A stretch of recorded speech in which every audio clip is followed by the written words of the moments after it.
Bonjour, bienvenue sur les podcasts Mountain Changemakers, le média de la transition des territoires de montagne. Talk to You, c'est un rendez-vous avec un acteur économique, politique ou associatif avec qui nous décryptons les enjeux liés à l'évolution de nos territoires. Changement climatique, biodiversité, bouleversement économique, diversification touristique, mobilité, crise du logement, l'ensemble de ces sujets font partie de nos entretiens réguliers pour mieux comprendre les changements auxquels nous devons faire face. Aujourd'hui, c'est François Debroux, le directeur général de Evolution 2, qui répond aux questions de Laurent Surbeck. Ingénieur en mathématiques appliquées aux sciences de l'environnement, François Debroux est également moniteur de ski et pisteur secouriste. Différents postes d'encadrement dans des grands domaines skiables alpins, directeur de Meribel Alpina lors des finales de Coupe du Monde de 2015 et 2022 et des Championnats du Monde de 2023, François Debroux connaît la vie en station et les activités qui s'y rapportent. Depuis 2023, il dirige donc Evo 2, groupe détenu à 60% par la Compagnie des Alpes, qui propose une école de ski, une école d'aventure et un tourisme d'affaires. Au micro de Mountain Changemakers, il nous parle d'outdoor, d'aventure, d'expérience et d'adaptation. François Debroux, bonjour. Bonjour. Vous avez un parcours, j'allais dire atypique. Non, il n'est pas atypique, mais enfin, vous avez un parcours domaine skiable. Vous êtes passé par Tignes, vous avez été aussi évidemment à Meribel Alpina, aujourd'hui directeur général de Evolution 2.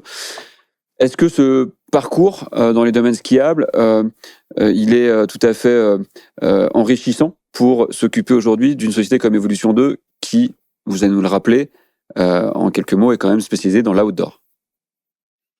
On va dire que mon parcours, il a nourri une expérience dans les domaines skiables avec une vision plutôt d'aménageur et d'exploitant. Moi, au départ, j'arrive de la modélisation mécanique des fluides de l'environnement, donc c'est pas vraiment le milieu dont on imagine qu'on terminera à s'occuper de l'exploitation d'un domaine skiable, mais avec une volonté de pouvoir être pas mal les pieds dans la neige. Et donc, du coup, ce transfert vers un réseau d'écoles de ski et d'aventure et d'élargir le panel autour de la seule discipline de l'exploitation d'un domaine skiable, c'était un cheminement plutôt naturel pour moi. Voilà. Alors, Meribel Alpina, donc groupe Compagnie des Alpes, donc vous prenez la direction générale d'Evolution 2 à l'occasion du rachat partiel, en tout cas par la Compagnie des Alpes, de la société Evolution 2. En deux mots, Evolution 2 aujourd'hui, c'est quoi ? Du coup, Evolution 2, c'est un réseau d'écoles de ski et d'aventure qui est du coup pour partie propriété effectivement du groupe Compagnie des Alpes dans un cadre d'un rachat qui s'est fait de manière progressive avec les dirigeants historiques de ces structures, donc une quinzaine de structures. Et puis un réseau de licenciés de la marque Evolution 2 qui sont situés dans les Alpes, mais aussi dans le Massif central, dans les Pyrénées, sur la côte atlantique et même plus loin à l'étranger, avec pas mal d'activités de tourisme d'affaires sur les bases qui sont un peu lointaines. Mais grosso modo, le volet Compagnie des Alpes Evolution 2 est très resserré autour de la Tarentaise et de la Haute-Savoie. Evolution 2 d'ailleurs, pour rappel, qui a été créé à Tignes par Hervé Favre en 87, c'est ça hein ? Absolument, créé en 1987 par Hervé Favre, comme école de ski, puis directement d'école d'aventure, et puis dès les années pré-olympiques en 1991, il est allé vers un volet de tourisme d'affaires pour pouvoir faire découvrir la montagne à des gens qui venaient à l'occasion des Jeux Olympiques en Savoie, et donc du coup leur permettre de faire autre chose que de simplement venir dans les tribunes des épreuves olympiques. Alors, école d'aventure, c'est quoi une école d'aventure aujourd'hui, et quels sont quel est l'objectif d'Evolution 2 en termes d'expérience à proposer ? Alors c'est intéressant de parler d'école d'aventure, on en parle en se disant est-ce qu'il faut mettre aventure au singulier ou aventure au pluriel ? Est-ce que c'est l'aventure au sens de la discipline de l'aventure ou les aventures que l'on peut proposer à nos clients ? Moi je vois vraiment l'aventure comme un partage d'un territoire dans la nature avec des pros, avec des éducateurs sportifs de pleine nature, des gens qui sont les locaux de l'étape, qui sont diplômés, qui ont toutes les compétences nécessaires pour assurer la sécurité, la progression, la progression en fait de nos vacanciers, de nos usagers, de nos touristes, tout ce qu'on pourrait dire, mais grosso modo, des gens qui ont envie de se balader en pleine nature, et puis de leur permettre de faire ça avec différents moyens, sur terre, dans l'air, sur l'eau, sous l'eau, et de vraiment le vivre d'une manière très partagée et découvrir le territoire ensemble.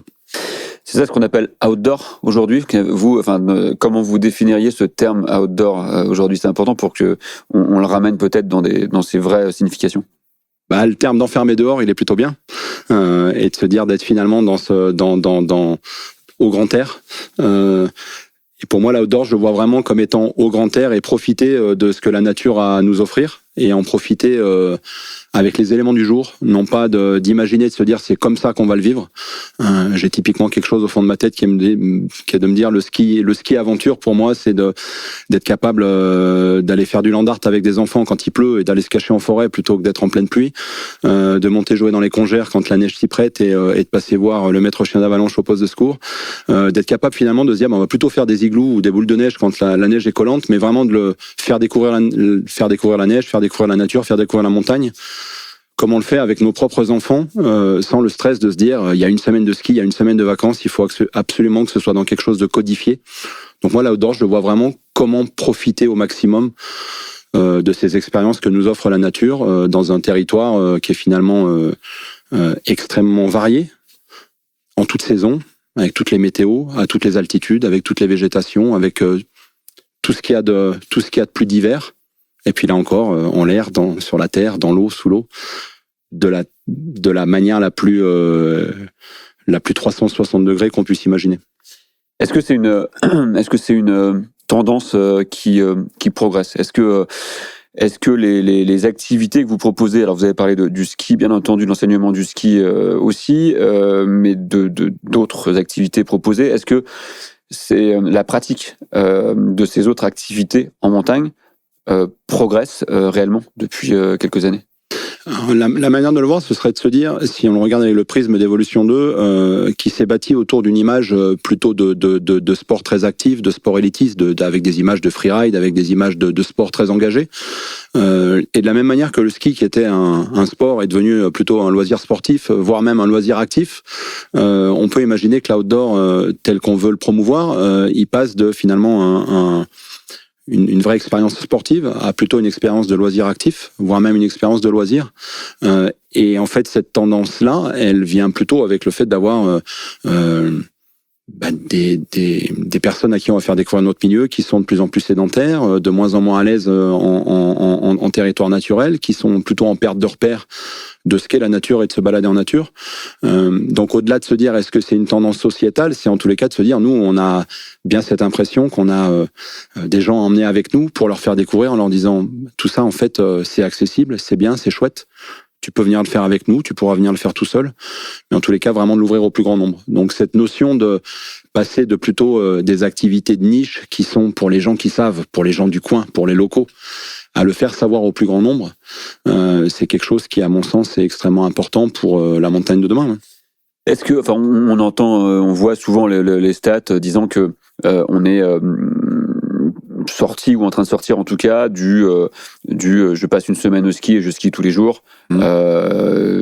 Et donc il y a ce côté je vais passer une semaine au ski, je vais skier 3 jours, 4 jours et il va y avoir toujours un jour ou une autre ou 2 jours où je vais pratiquer autre chose. Est-ce que ça s'installe aussi? Est-ce que c'est justement une des cases, si on prend l'hiver, qu'une boîte comme Evolution 2 prend justement?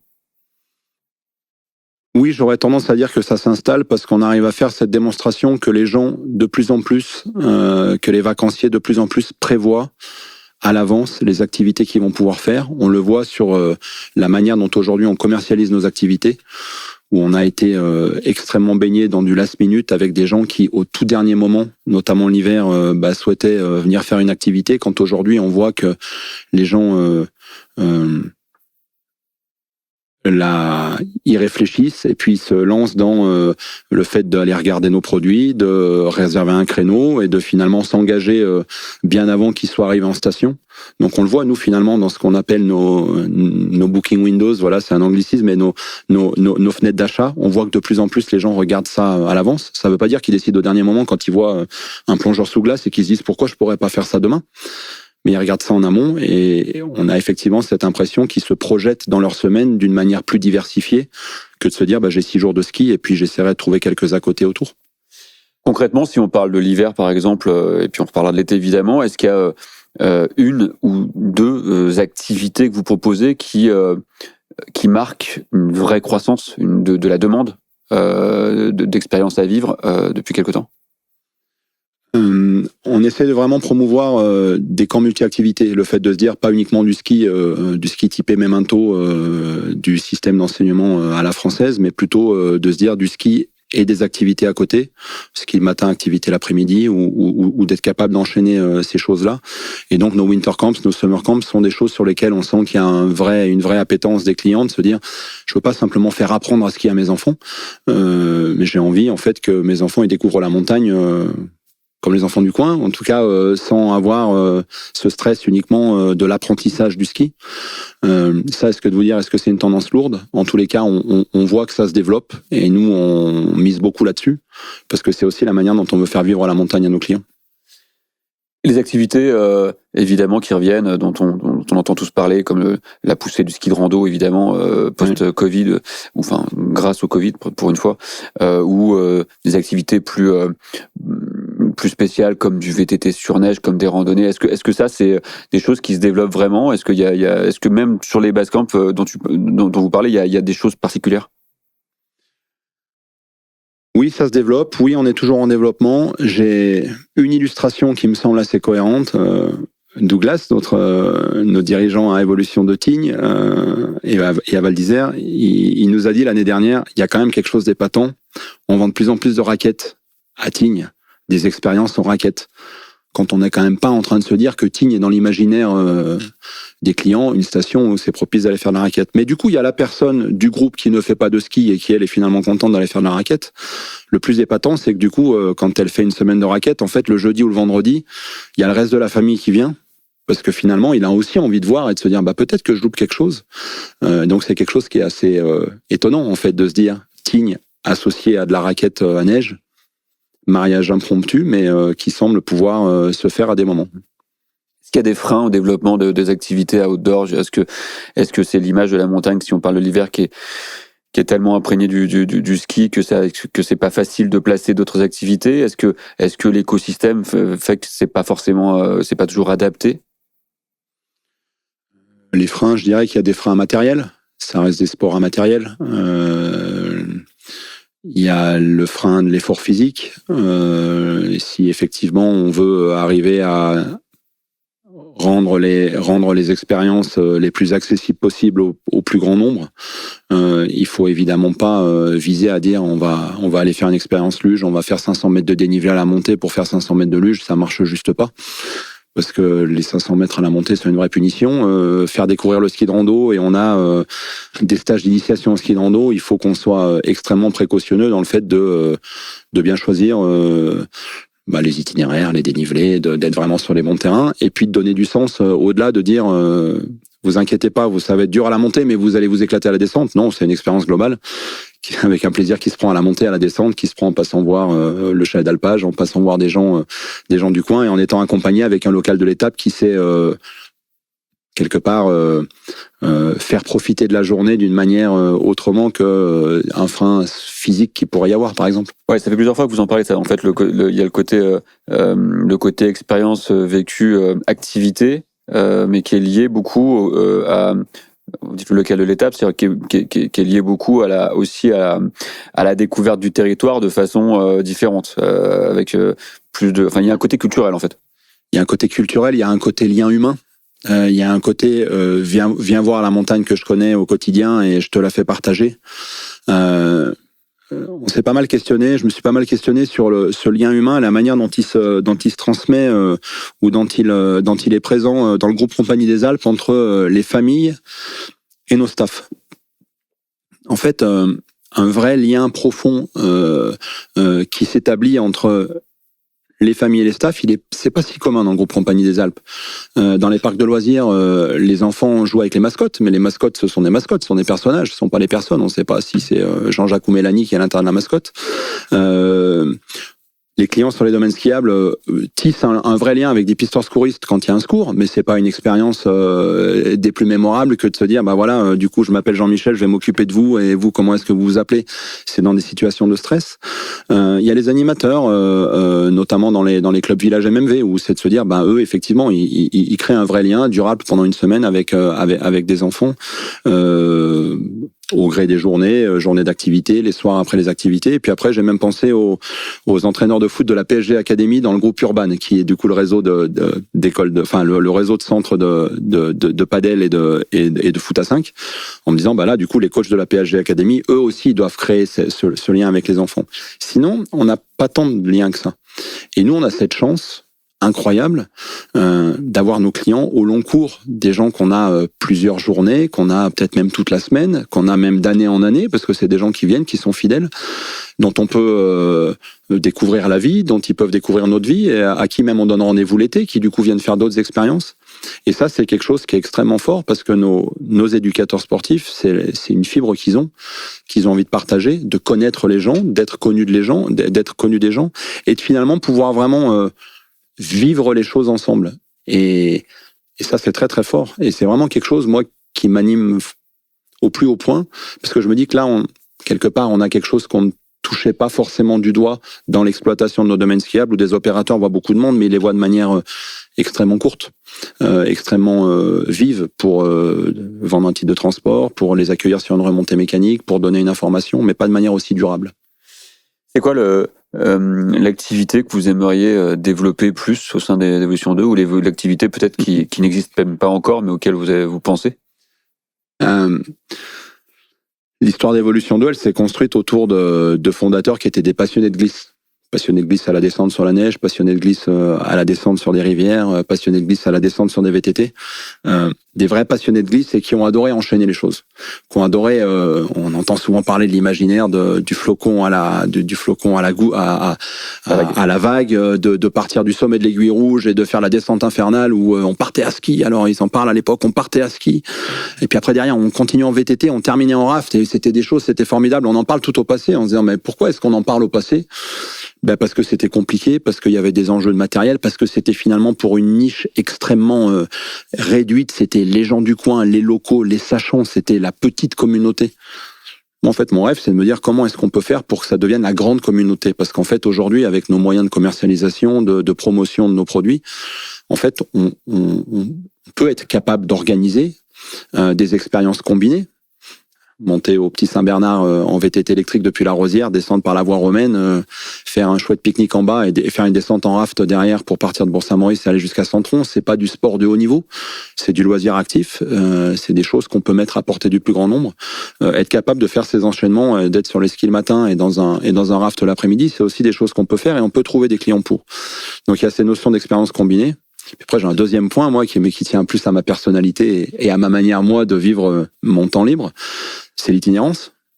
Et c'est être capable de se dire, mais partons un jour de Chamonix le matin, en descendant en vélo, en récupérant les ascenseurs valéens qu'il y a à Saint-Gervais, en montant au sommet du Mont d'Arbois, en redescendant en VTT pour aller passer le col des Aravis le lendemain, avec une nuit au milieu, avec les locaux de l'étape, pour aller voir un coucher de soleil, un chalet d'alpage.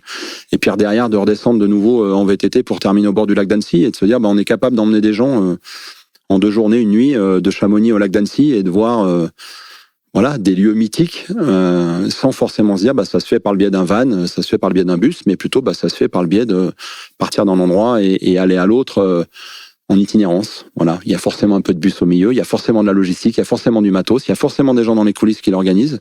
Mais on a des gens passionnés qui adorent organiser ça.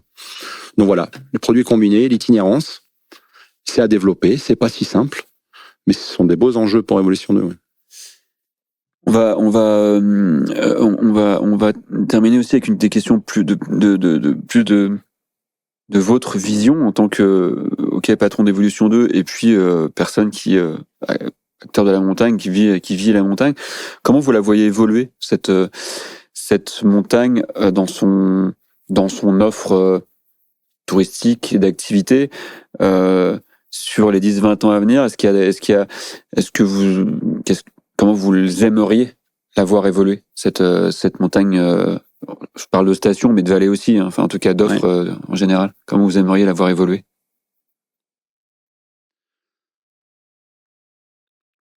Sur l'encadrement des sports de pleine nature, mais c'est probablement lié aussi au fait que je travaille pour une structure,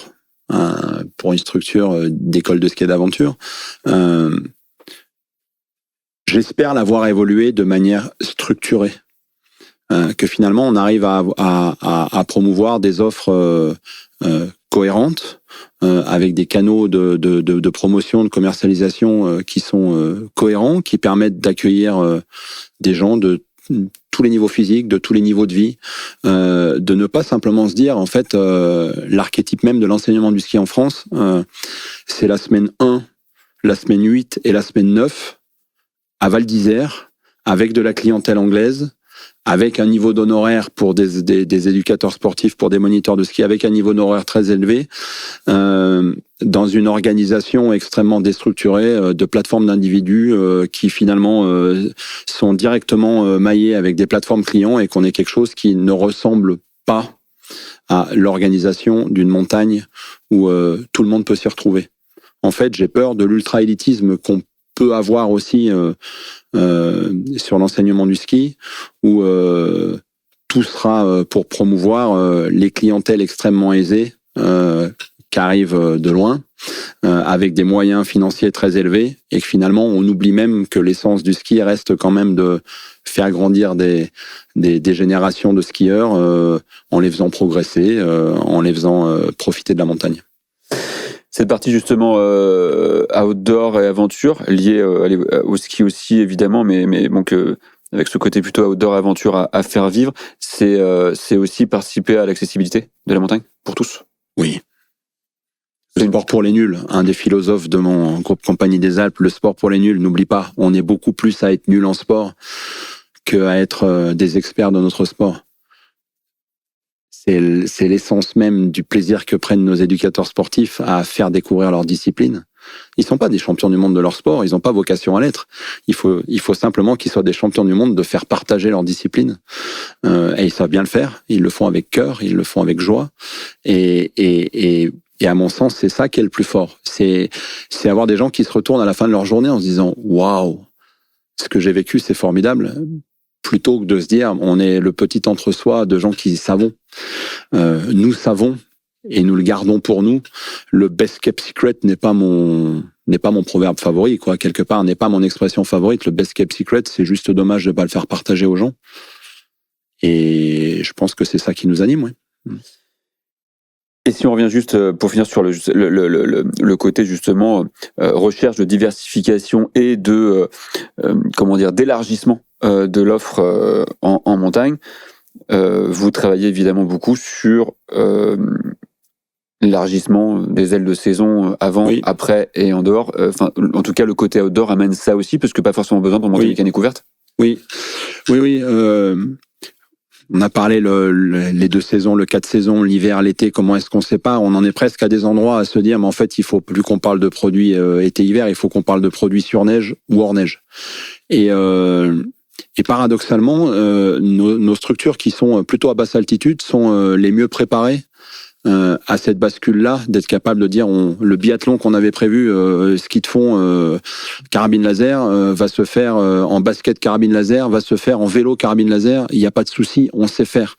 Le fait d'être capable de dire on s'adapte. On a souvent tendance à dire que les Pyrénéens et le massif, enfin les Centraliens du Massif central, ils ont un temps d'avance sur les Alpins là-dessus, sur le fait de savoir déjà faire avec des aléas climatiques compliqués, de savoir faire avec très peu de neige, alors qu'ils en avaient beaucoup 15 jours avant. Et nous, je pense que ça fait aussi partie de nos sujets à nous, d'être capable de se dire, arrêtons de parler de produits hiver-été, parlons plutôt de produits sur la neige ou sans la neige. On doit savoir le faire tout le temps.